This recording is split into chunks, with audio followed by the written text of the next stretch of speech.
Hello, everyone. You may remember a few years ago, 2016, in the fall to be precise, that I recorded a video alerting people to what I saw as the dangers of a Bill C-16 that I regarded as an attempt to make compelled speech mandatory in Canada. Many of you watching this will be familiar with the events that transpired in consequence.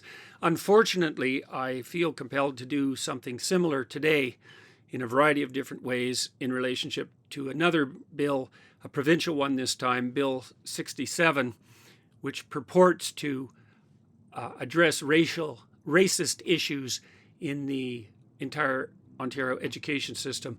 I'm going to read something that I wrote about this as a warning. A warning to citizens of Ontario and Canada. Bill 67, which purports to be nothing but an anti-racist bill, is in fact the most pernicious and dangerous piece of legislation that any Canadian government has attempted to put forward. And I hope I'm not saying that lightly. It will make mandatory the subversion of the entire education system in Ontario, K-12 as well as colleges and universities, to the radically leftist doctrines known as critical theory, a thoroughly anti-Western ideology, both postmodern and Marxist in its derivation, based on the idea that all our extant institutions are racist, sexist, and discriminatory in their essence. Critical theorists assume that history is best understood as the war between identity groups, with one group always oppressing and all other groups always victimized and exploited.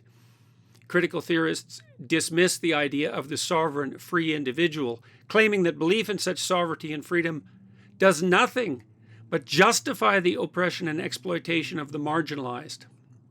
In keeping with that rejection, such theorists assume that human identity itself is best understood at the group level, with markers of race, sex, so-called gender, and sexual preference dominating. Critical theorists reject the presumption of individual innocence, absent proof of wrongdoing, assuming that membership in a group regarded as dominant and exploitative is sufficient to indicate the moral culpability of any given member of that group. Critical theorists define offense and harm as subjectively determined. Anyone who feels victimized by any statement made by anyone for any reason is fully justified in their feeling and claim of harm, regardless of the intent of the author of the statement, who is then to be deemed guilty of such victimization and denied even the opportunity for a reasonable defense.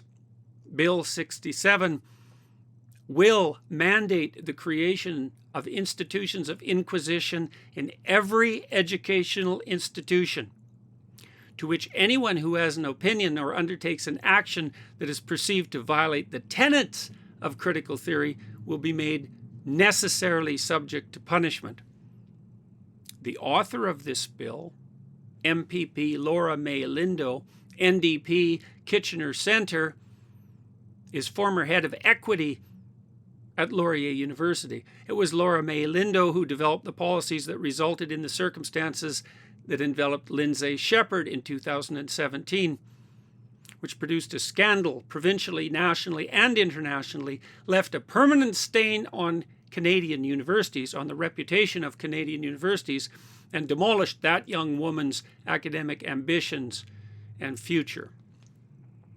The fact that the Ontario Conservative government has allowed and even encouraged such legislation to be put forward under their aegis, and then ignorant and careless enough to vote in support of it, is a woeful indication of both the perniciousness and deviance of the ideas that the legislation contains, and evidence of their own, the Conservatives' own, stunning and continued inability to see the danger such doctrines present.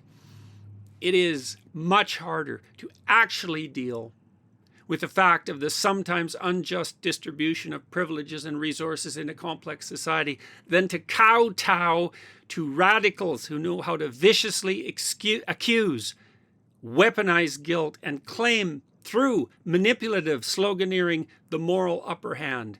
But there's no excuse for the conservatives and for the classical liberals, who also believe in the sovereignty of the individual, to trumpet their compassion for the oppressed by allowing authoritarian ideologues to gain their treacherous way.